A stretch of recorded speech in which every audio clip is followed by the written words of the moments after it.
Peace and love, my good people. Today we are going into Revelation. Revelation is no joke.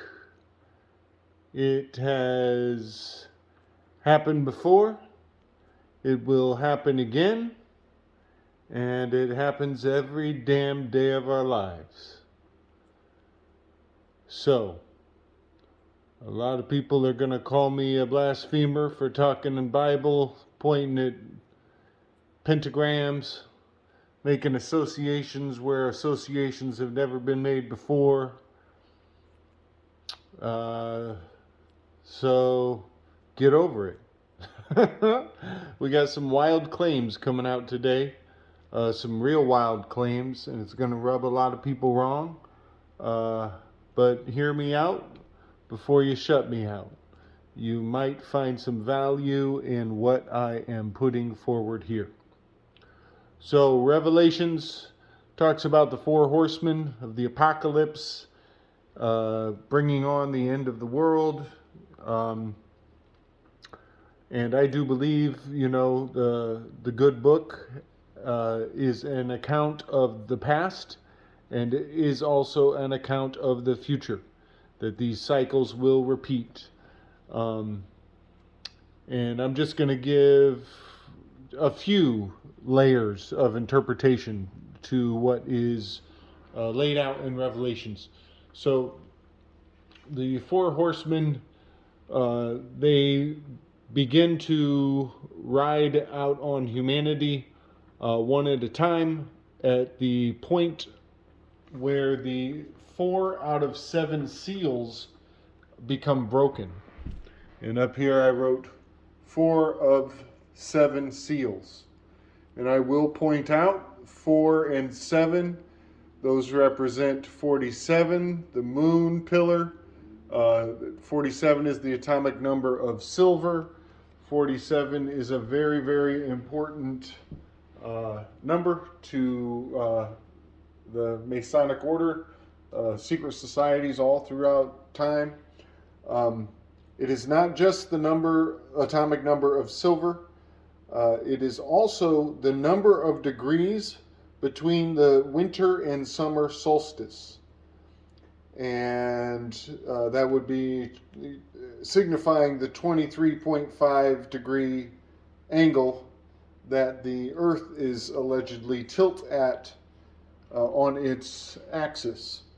23.5 times 2 will give you that 47 degrees.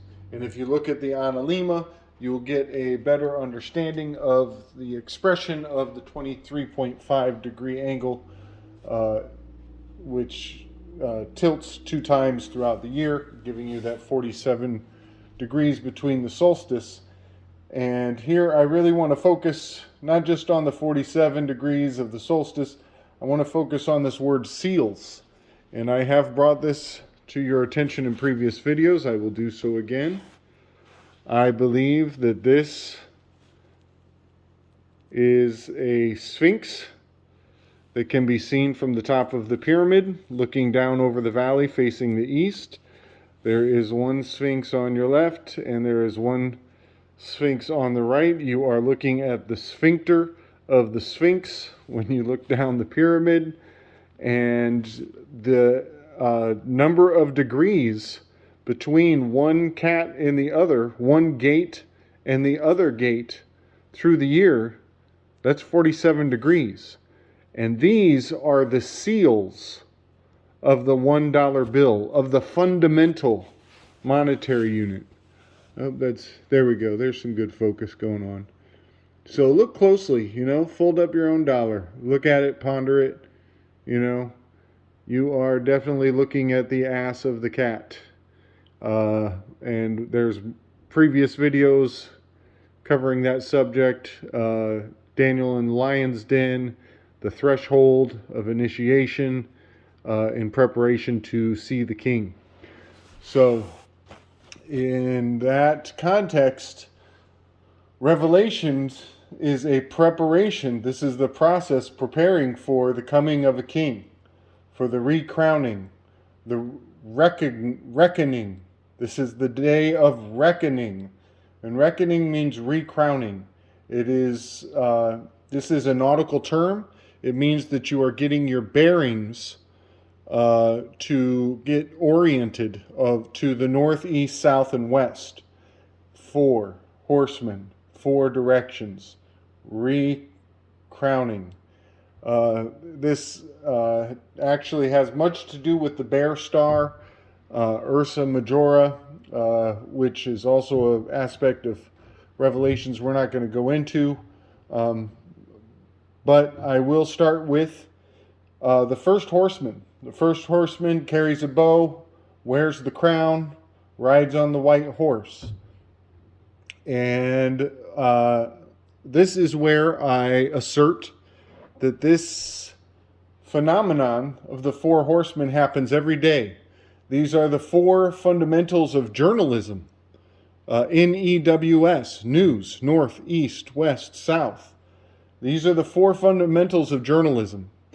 And the 4 fundamentals are what, where, who, when, and why. 5 fundamentals. But the 4 basic fundamentals you want to, in journalism, those will be put forward in the first couple paragraphs of a article that's being written in a journalistic context. Why will actually be the body. That will be the remainder of the story.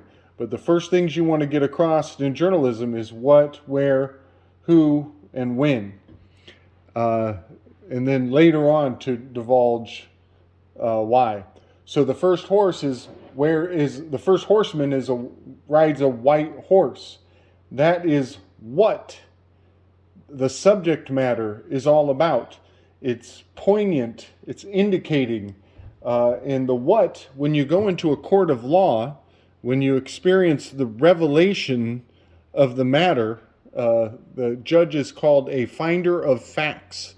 And so he is bringing forth, he is evoking the concepts of revelation when he finds out these 4 principles.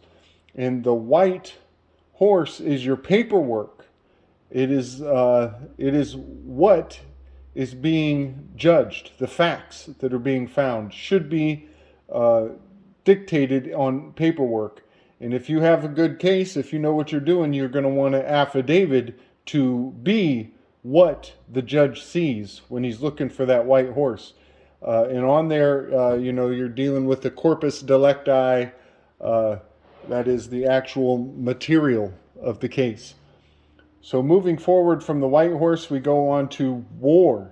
The second horseman rode on a red horse. That was war, and that has everything to do with where. We've talked about this early in my videos.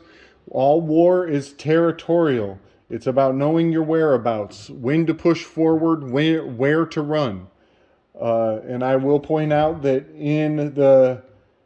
on the paperwork, they will want to know where you reside, where you reside. They will want to add duress by knowing your address. This is your whereabouts. This is what you wear. They're going to add address to you. And they want to know where to send word. And that is why war carries the sword.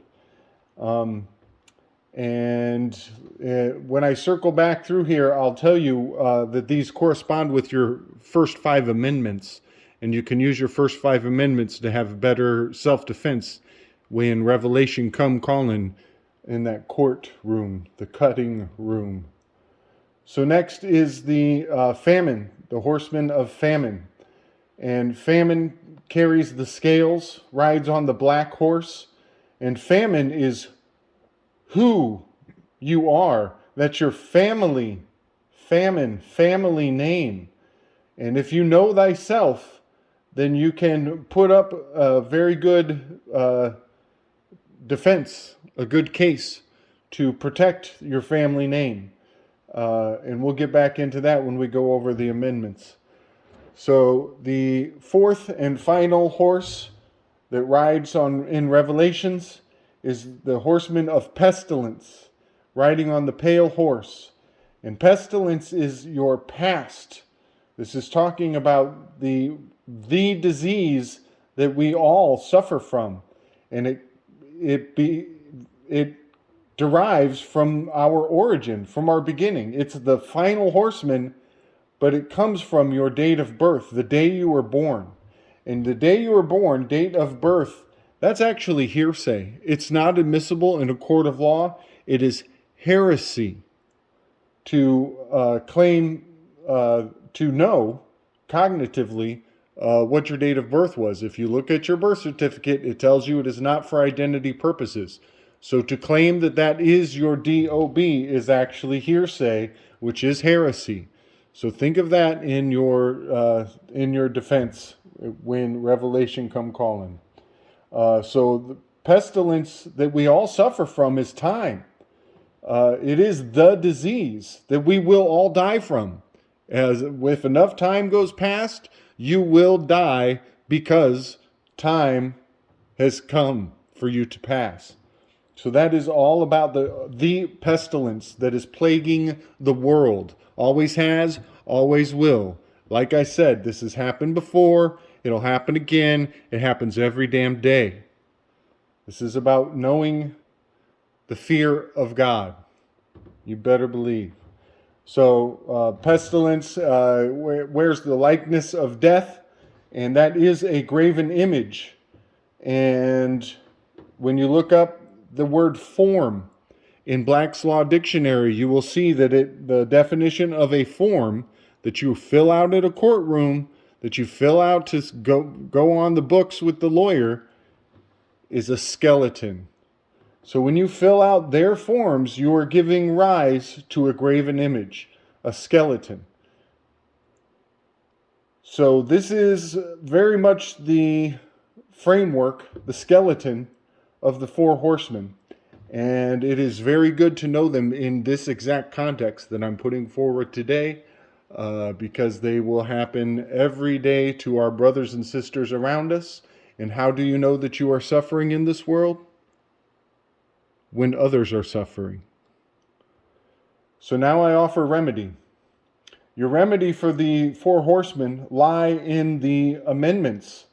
The First Amendment is your right not to speak. It is not what goes in a man's mouth that defiles him, but what comes out of his mouth that defiles a man. This is famine. The First Amendment, your right not to speak. Your right to have nothing come out of your mouth. Nothing goes in your mouth. Don't let them put words in your mouth. So famine, in the context of your First Amendment, can actually save your ass. You better believe. Second Amendment, that's your right to bear arms. ARMS. And this is the horseman carrying the bow. That signifies that weaponry, the ARMS, that's your adjustable rate mortgage securities. Think about that phrase, ARMS, adjustable rate mortgage securities. There is so much information in those 4 words. That's a whole nother video. I'm just going to leave it there. Think about it. Write it down. Look at the words. Think what they're saying. Third Amendment is your right to not have someone come up in your house. Not to have them add duress, not to allow them to give you reciting. You don't live in the state of anything. You are a living man or woman. You can claim domicile of a higher jurisdiction. You're going back to the kingdom of your Father. You have no place in this world. It is not for you. So don't be sending word to the place where I sleep, because I'm not sleeping until I go to see the Father. So that is your Third Amendment right, to not allow soldiers into your threshold, into your gates, into your kingdom. Fourth Amendment is the right not to be searched, the right not to even be known, the right to be secure in your personal papers and effects. PPE, personal papers and effects, personal protective equipment, PPE. That's your Fourth Amendment right. Will defend any assault on your PPE and that is the best advice for upholding your Fourth Amendment right, is to remain as king, to remain asking, to never understand and always overstand, and remain as king, so that they owe you the answers. You don't owe them any inswears. They owe you the inswearing. And last, pestilence, the past, the time. That is your Fifth Amendment that will save you there, and that is the right not to self-incriminate. And you can refrain from self-incriminating by pointing out that the date of birth is hearsay, and any information that they ask you to give them is going to be used against you. They're going to use it against you to bring death upon you. And so you claim the Fifth Amendment, so you don't have to tell them anything. That's not your job to give up information. That's their job to find it. If you give them that information, you're doing their job for them, which means you're pretty much giving them a bribe. You're giving them a favor. You're doing their work for them, which means you're an employee of theirs, which means you're willing to do business, which means you're willing to take favor that can be taken away later. So those are your first 5 amendments. They are representing the 4 horsemen. And now I want to point out that the final answer to all of this is to remain up here, to remain with him, to remain in harmony. WHY, when you turn it upside down, you get the hymn, the song, the magical calling. You know, this is being up with the angels. And knowing the music of, the word as bond, common law, staying sovereign, as the king.